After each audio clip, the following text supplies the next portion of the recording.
बलि बोले न 3 चाहिए, न 30 चाहिए, न 300, न 3000। तो क्या चाहिए? बोले एक ही वर दे दो ना प्रभु, जब भी महल से बाहर निकलूं तो सर्वप्रथम आपका दर्शन द्वार पे करूं, और जब भी महल में अंदर प्रवेश करूं तो आपका दर्शन करके ही प्रवेश करूं।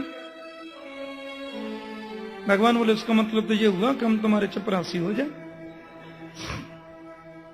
बलि बोले ऐसा मैंने कब कहा? बोले और तुमने क्या कहा है? आप कब आएंगे अंदर और कब आएंगे बाहर हमको क्या मालूम, और दोनों ही टाइम आप पहले हमको देखोगे। ये तो तभी हो सकता है ना जब डंडा लेके हम द्वार पर खड़े रहें, खबरदार घड़ी कमान, क्या बोलते? ठीक है, दिया।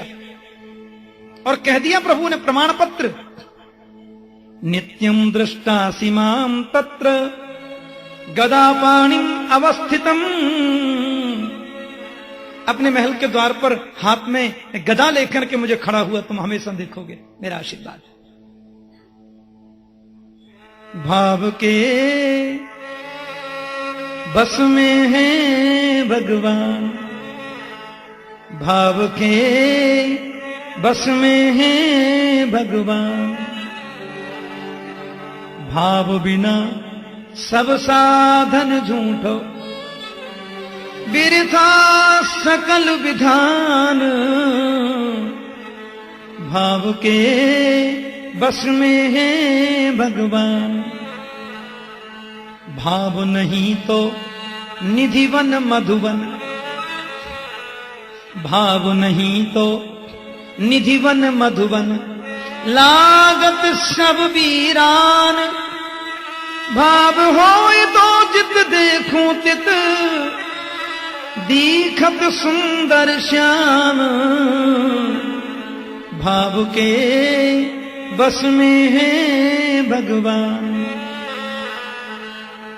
भाव नहीं तो हर मंदिर में, भाव नहीं तो हर मंदिर में, दीखत बस पाषाण। और भाव होए तो पाषाणों में प्रकट होए भगवान। भाव के बस में है भगवान, मधुबन लागत सब वीरान। और भाव होए तो जित देखूं तित दीखत सुंदर श्याम। ये बहुत विचित्र बात है।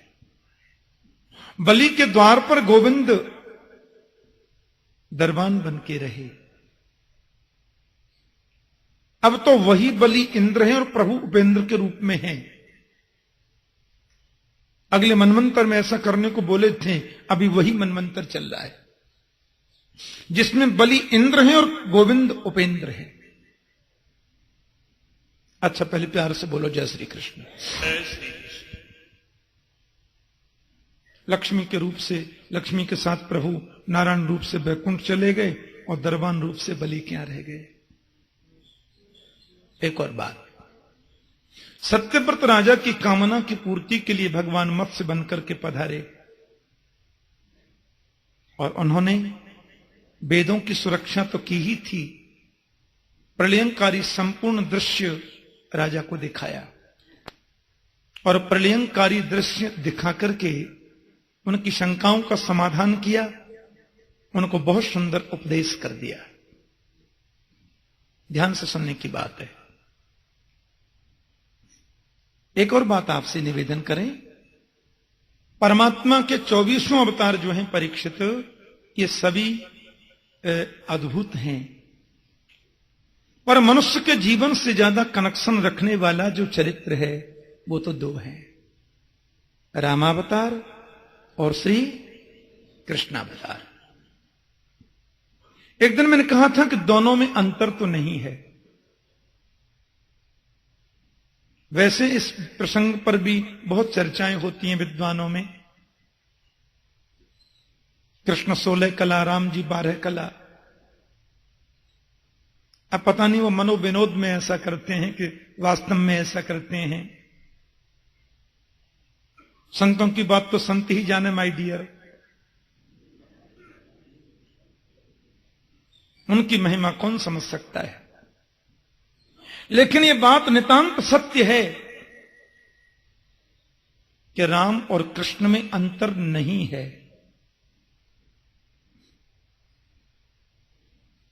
भगवान राम 12 कला पूर्ण है और कृष्ण जो है वो 16 कला पूर्ण है, इसलिए कृष्ण ही परिपूर्णतम है। एते चांस कला पुंस कृष्णस्तु भगवान स्वयं। मुझे ऐसा लगता है कि राम भी 16 कला पूर्ण है। मर्यादा पुरुषोत्तम होने के नाते प्रभु राम ने अपनी 4 कलाओं को ज्यादा प्रकट नहीं किया। राम 16 कला पूर्ण न होते तो राम के नाम के आगे चंद्र कभी लगता ही नहीं। रामचंद्र, इससे वो 16 कला पूर्ण ही है, अंतर तो है ही नहीं। राम कृष्ण दो एक हैं, अंतर नहीं निमेश, इनके नयन गंभीर हैं, उनके चपल विशेष। भगवान राम जो है वो मर्यादा पुरुषोत्तम है राजन, इसलिए राम ने जो किया है वो करो, कृष्ण ने जो कहा है वो करो। कृष्ण का योगेश्वर चरित्र है। और एक और बात आपसे कह दूं, भगवान श्री कृष्ण के चरित्र में ज्यादा योगेश्वरता यदि कहीं परिलक्षित होती है तो वो केवल ब्रज की लीला। ब्रजमंडल में श्री कृष्ण 11 दिन और 11 वर्ष और 56 दिन तक रहे बस। तो 11 वर्ष और 56 दिन जो कृष्ण का चरित्र है वो चरित्र बिल्कुल जीवन में उतारने योग्य नहीं है, यानी मनुष्य उतार भी नहीं सकता। 7 दिन का बच्चा पूतना को मार रहा है, यह मनुष्य की सामर्थ्य है ही नहीं। 6 महीने का बच्चा शक्तासुर से युद्ध कर रहा है, यह मनुष्य कर ही नहीं सकता। 1 वर्ष का बालक तृणावर्त को मार रहा है, यह मानव का कर्म नहीं है। 5 वर्ष का बच्चा अग्नि को पी रहा है, दावाग्नि, मुंह खोला पूरी अग्नि पी गए, यह मनुष्य का कर्तव्य है, मनुष्य कर ही नहीं सकता। इसलिए कृष्ण ने ब्रज में 11 वर्ष 56 दिन की जो लीलाएं की हैं वो तो केवल चिंतन की लीला है, ध्यान की लीला है, जीवन में उतारने की लीला नहीं है, क्योंकि वो भगवान की लीला है, योगेश्वर की लीला है। हां, ईश्वराणाम वचः सत्यम तथैवा चरितम क्वचित। मथुरा के बाद द्वारका की लीलाएं जो गोविंद ने की उसमें कुछ कुछ लीलाएं जीवन में उतारने योग्य हैं, सब तो वो भी नहीं। लेकिन रामचरित्र का तो संपूर्ण प्रसंग जीवनोपयोगी है, क्योंकि राम जी ने रामचरित्र करके मनुष्यता का पाठ पढ़ाया, भगवत्ता नहीं दिखाई। यही तो अंतर है राम और कृष्ण में। राम से जब भी किसी ने पूछा आपका परिचय, तो राम जी बोले दशरथ का ज्येष्ठ पुत्र, संतों के चरणों का दास, मैं राम। और कृष्ण ने अपने जीवन में 50,000 बार से ज्यादा कहा है मैं भगवान हूं, मेरी शरण में आ जाओ, मैं तुम्हें मुक्ति दूंगा। राम ने कभी कहा नहीं, कृष्ण ने कभी छुपाया नहीं, क्योंकि योगेश्वर का चरित्र है, यह पूर्ण ईश्वरीय चरित्र है। पर राम जो ईश्वर हैं उन्होंने मानवता को दिखाया है, ईश्वरता को छुपाया है। यही दोनों में अंतर है। वस्तुतः राम ही कृष्ण है और कृष्ण ही राम है। शास्त्र दृष्टि से तो यह बात माननी चाहिए ही। आज के परिवेश में तो यह बात बिल्कुल मान लेनी चाहिए। बोलो जय श्री कृष्ण। हां, अंतर तो अनर्थकारी सिद्ध हो सकता है, कम से कम आज की दृष्टि में। ठीक है, हम कभी कमरे में बैठे हैं, कोई शास्त्र की चर्चा चल रही है, तो एक अलग बात है। भगवान राम ने जिस वंश में अवतार लिया है उसे सूर्यवंश कहते हैं, और मैं जल्दी जल्दी आपको सूर्यवंश बता के अयोध्या चलूंगा। नारायण के बेटा ब्रह्मा हुए, ब्रह्मा के बेटा मरीचि हुए, मरीचि के कश्यप हुए, कश्यप के सूर्य हुए।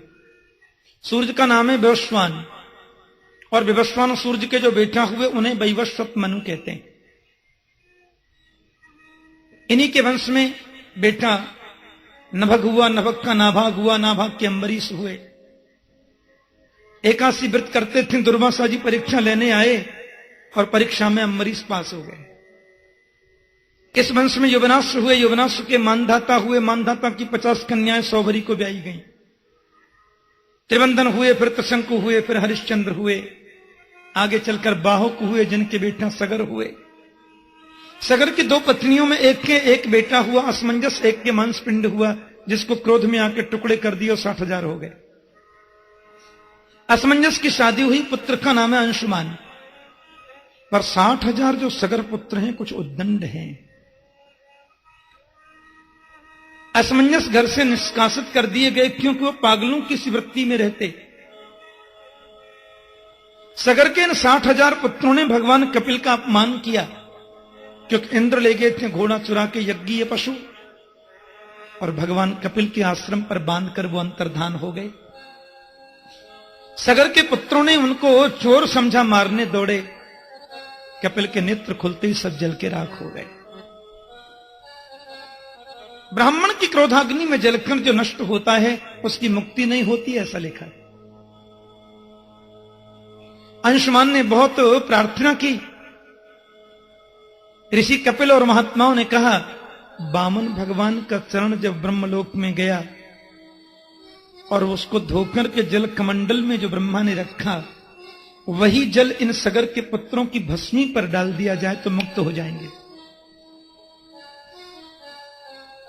अब गंगा माता को ब्रह्मा के कमंडल से कौन लेके आए? अंशुमान ने तप किया, गंगा न आ सकी। अंशुमान के पुत्र महाराज दिलीप हुए, दिलीप ने तप किया, गंगा को न ला सके। दिलीप के पुत्र हुए भगीरथ।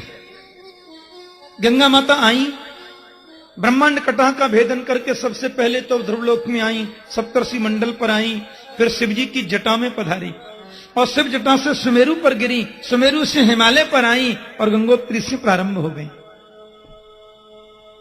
वहां बैठा तो एक महात्मा, ये क्षत्रिय महात्मा थे, नाम था इनका जहनु मुनि, राजर्षि। माता गंगा जी की धवल धारा तीव्र गति से आ रही थी, कलकल कलकल करती हुई। महात्मा जी की झोपड़ी उधर थी, कुटिया सो वो उड़ा दी, कुटिया बह गई। जहनु बोले, अच्छा। सो बाबा ने ओक लगाई और गंगा को पी गए। भगीरथ ने पीछे देखा तो गंगा जी है ही नहीं। माता कहां गई? जहनु बोले, प्यास लगी थी सो हम पी गए। प्रार्थना करी। अब जहनु ने सोचा गंगा को मुख से निकालूं तो उच्छिष्ट हो जाएंगी, अब झूठी गंगा से फिर अभिषेक कैसे होगा? इसलिए ऋषि जहनु ने अपने कान में से गंगा निकाल दी। कोई कहते हैं जंघा फाड़ के निकाल दी, और गंगा माता आ रही है। अब देखो, ध्यान से सुनने की बात यह है कि गोविंद के चरणों से निकलने की वजह से गंगा माता का एक नाम है विष्णुपदी। विष्णुपदी जहनु मुनि के द्वारा प्रकट करने से नाम जाह्नवी भी है। शिव जटाओं में होकर पधारी तो नाम जटा शंकरी भी है। बड़ा पवित्र नाम है। गंगे गंगे तियो ब्रूयात् योजनानां सतैरपि मुच्यते सर्व पापेभ्यो विष्णुलोकं स गच्छति। गंगा गंगा गंगा, इस नाम को यदि 400 कोस की दूरी से, 1200 किलोमीटर की दूरी से कोई पुकारता है, पाप से मुक्त होकर वह विष्णुलोक को प्रस्थान कर जाता है। ऐसा गंगा जी का स्वरूप है। बोली गंगा माता की। अब सुनो, भगीरथ जी लेके आए ना, इसलिए इनका नाम भागीरथी भी हो गया। अलकनंदा भी नाम है, सुरसरी भी उनका नाम है। अनेक नामों से उनको पुकारा जाता है। भगीरथ के बेटा श्रुत हुए, श्रुत के बेटा सुदास हुए, उन्हें कलमाशपाद भी कहते हैं। और इन्हीं सुदास महाराज के यहां पर आगे चलकर के खट्वांग हुए। खट्वांगात दीर्घबाहुश्च रघुस्तस्मात् पृथुश्रवा अजस्ततो महाराज तस्मात् दशरथो भवत्। खट्वांग के बेटियां दीर्घबाहु हुए, दीर्घबाहु के पुत्र रघु हुए।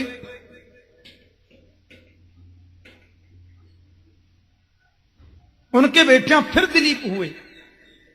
रघु के पुत्र दिलीप, जिनको पृथुश्रवा कहते हैं, और उनके पुत्र हुए अज, और अज के ही पुत्र कहलाए महात्मा दशरथ। कैसा निर्मल जीवन, कैसी अद्भुत उनकी मनस्थिति। अयोध्या के सम्राट हैं महाराज दशरथ, और हम लोग सब अवध में प्रवेश करने जा रहे हैं। दशरथ का मतलब होता दसों दिशाओं में जिनका यश है, दसों दिशाओं में जिनके रथ को आवाज गति से चलने की सामर्थ्य प्राप्त है, वे महाराज दशरथ हैं। अवध के तो वे सम्राट हैं। अयोध्या, बहुत ध्यान देना, असल में तो अयोध्या का मतलब होता है जहां कभी युद्ध नहीं होता, उसी को अयोध्या बोलते हैं। अवध का मायने होता है जहां कभी किसी निरपराध का वध नहीं किया जाए, उसी को अवध कहते हैं। लेकिन यहां महात्मा दशरथ के मन में आजकल थोड़ी चिंता है। 3 भार्याएं हैं, महारानी कौशल्या, महारानी सुमित्रा, महारानी कैकेयी, लेकिन मन में बड़ी चिंता है। और मन में इतनी चिंता, हो ही न विमल विवेक और गुरुसन कियऊ दुराव। मन में कोई टेंशन आवे तो पड़ोसी को तो कभी बताना ही नहीं है, लेकिन गुरु जी से कभी छुपाना नहीं। गुरुदेव से तो बताना ही चाहिए, उनसे कैसे छुपा सकते हैं। गोस्वामी तुलसीदास जी महाराज ने कुछ पंक्तियां लिखी हैं, आइए हम उसका चिंतन करें।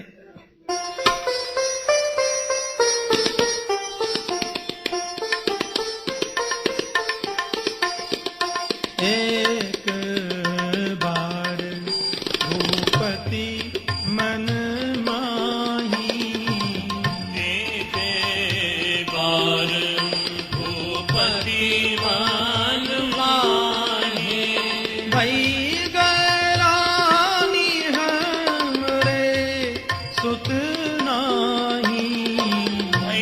गलानी हमरे सुत नाई। एक बार भूपति मन माही, एक बार भूपति मन माही, धरहु धीर होई है सुत चारी। धरहु धीरे होई सुत चारी। होई है सुत चारी। होई सुत चारी। त्रिभुवन विदित भगत भयहारी। त्रिभुवन विदित भगत भयहारी। एक बार भूपति मन माही, एक बार भूपति मन माही। क्या मेरे बाद मेरे घर में कोई तर्पण करने वाला भी न होगा? गुरुदेव, क्या सूर्यवंश का मैं अंतिम राजा कहलाऊंगा? आप जैसे महापुरुष रूपी कल्प वृक्ष के नीचे रहने वाले के जीवन में दारिद्र्य नहीं होना चाहिए। वशिष्ठ जी महाराज मुस्कुराकर के बोले, 4 पुत्र होंगे, होए हैं सुतचारी। क्योंकि मुझे मालूम था कि आपके घर परात्पर ब्रह्म अवतरित होने वाले हैं, तभी तो मैंने पुरोहित कर्म स्वीकार किया था रघुवंश का, अन्यथा यह कोई उत्तम कर्म तो नहीं है। और महाराज, आपके घर 4 पुत्र हो, फिर भी हमें सत्कर्म तो करना चाहिए।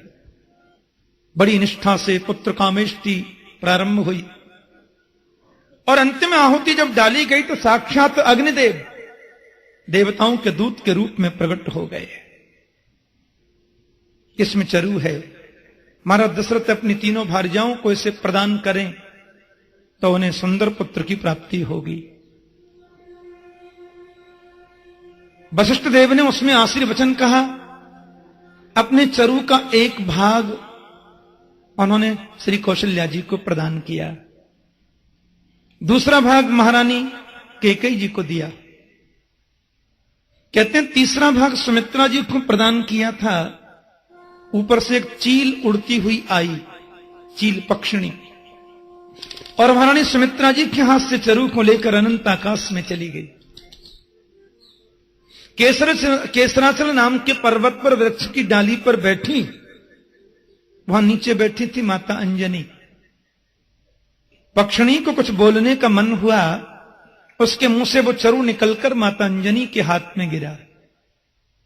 अंजनी ने उसे शिव प्रसाद समझकर के स्वीकार कर लिया। इसी से श्री हनुमंत महाराज का प्राकट्य हुआ, हनुमान जी प्रकट हुए। लेकिन लिखा है शंकर सुवन केसरी नंदन तेज प्रताप महाजग वंदन,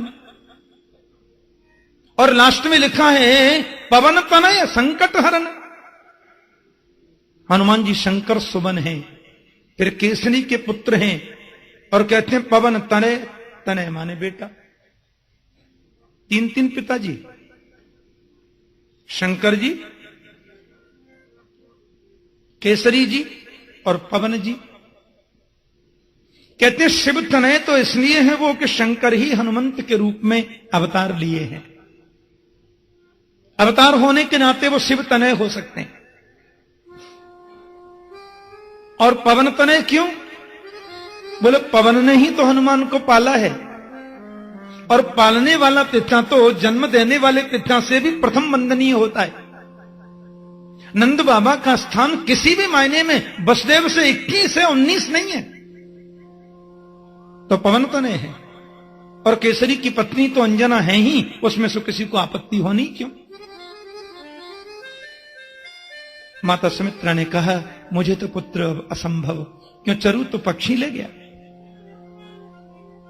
माता कौशल्या बोली अभी हमने चरु भक्षण नहीं किया, उसका आधा भाग तुम ले लो, चलो। कौशल्या जी ने अपना चरु प्रदान किया, मां सुमित्रा पा गई। कैकेयी बोली मैंने भी अभी पाया नहीं, चलो आधा हमारे से भी ले लो, तो उसे भी पा गई, तो 2 बार पाया ना, इसलिए उनको 2 पुत्र हुए।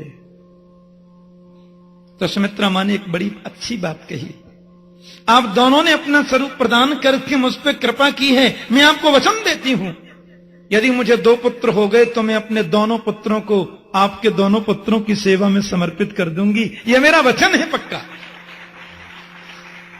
इसलिए सुमित्रा का बड़ा बेटा राम की सेवा में और छोटा बेटा भरत की सेवा में हमेशा रहा।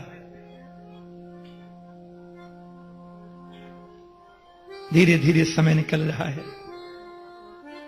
अयोध्या चारों तरफ से सुंदर है। जहां कभी किसी निरपराध को मारा नहीं जाता उसको अवध कहते हैं। जहां कुत्ते की बात भी बड़े गौर से सुनी जाती है उसको अवध कहते हैं। अयोध्या जैसी पवित्र भूमि पूर्व के राजनीतिक लोगों की मूर्खतापूर्ण भूलों की वजह से भगवान राम की पवित्र जन्मस्थली विवादास्पद होती चली गई। कितना बड़ा दुर्भाग्य से हिंदू राष्ट्र का। अयोध्या जहां परमात्मा राघवेंद्र पधारे, प्रत्येक हिंदू के प्राण प्रभु राघवेंद्र का जहां प्राकट्य हुआ,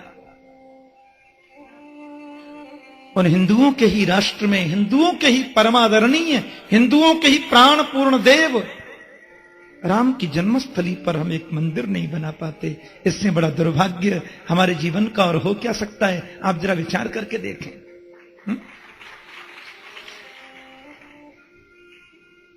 पूर्व के राजनीतिक लोगों की मूर्खतापूर्ण ऐतिहासिक भूलों ने इस राष्ट्र की जो दुर्गति की है, उस दुर्गति से इसको बचाने का संकल्प तो हमें लेना ही होगा। इसके लिए सतत प्रयास करने होंगे। जागरूकता बढ़ी है पर संतोष लायक नहीं है। बोलो जय श्री कृष्ण। अयोध्या में आज आनंद की वृष्टि हो रही है, आनंद का वर्षण हो रहा है। धीरे धीरे धीरे धीरे आया चैत्र मास। चैत्र मास के शुक्ल पक्ष की नवमी तिथि और मंगलवार, परमात्मा श्री राघवेंद्र, परमात्मा श्रीमन नारायण, देखो नारायण स्वयं कौशल्यानंदन राम के रूप में पधारे और विष्णु स्वयं कैकी नंदन भरत के रूप में पधारे। शेषनाग जी स्वयं सुमित्र नंदन लक्ष्मण के रूप में पधारे और ब्रह्मांश ही साक्षात शत्रुघ्न जी महाराज है। लेकिन माता ने जब दर्शन किया, चारों तरफ से महल बंद है। कि सशंक चक्रम सकिरीट कुंडलम सपीत वस्त्रम सरसीरुहेक्षणम सहार वक्षस्थल कौस्तुभ स्त्रियम नमामि विष्णुम शिरसा चतुर्भुजम। शंख चक्र गदा पद्मधारी श्रीमन नारायण माता कौशल्या के भवन में प्रकट है। चार भुजा हैं। मैया ने उनका दर्शन किया। चारों तरफ से महल बंद है, इसलिए बोलते हैं कौशल्या हितकारी। इनकी कुलपट्टी कौशल्या को ही मालूम है। राम जी बोले, माता आपने और आपके पतिदेव ने बड़ी तपस्या करी नैमिष में, और मैंने पूछा तो कहा था कि चाहो तुम ही समान सुत प्रभु सन कवन दुराओ। मैं आपका पुत्र बनकर के आ गया। मैया बोली, वो तो बरोबर है, लेकिन मैंने पुत्र बन के आने को कहा था, आप तो पिताश्री बन के आए हैं। क्यों? बोले, चार हाथ का कहीं बेटा होता क्या? चार हाथों वाला कोई पुत्र होता क्या? राम जी बोले, हम तो जहां भी पुत्र बन करके जाते हैं ऐसे ही जाते हैं माता। आप मेरे को पुत्र बोल दो, मैं आपको मां बोल दूं।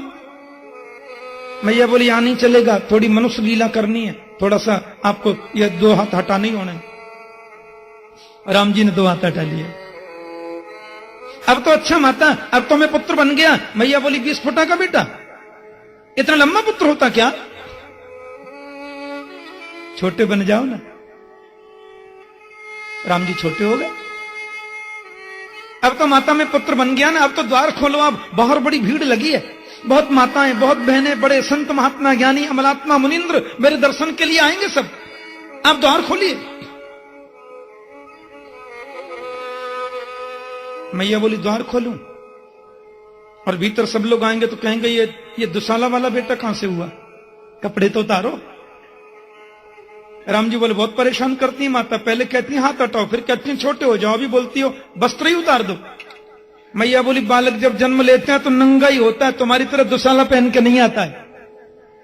माता पुन बोली, सोमत डोली तजहु तात यह रूपा, कीजे शिशुलीला अति प्रिय शीला, यह सुख परम अनूपा।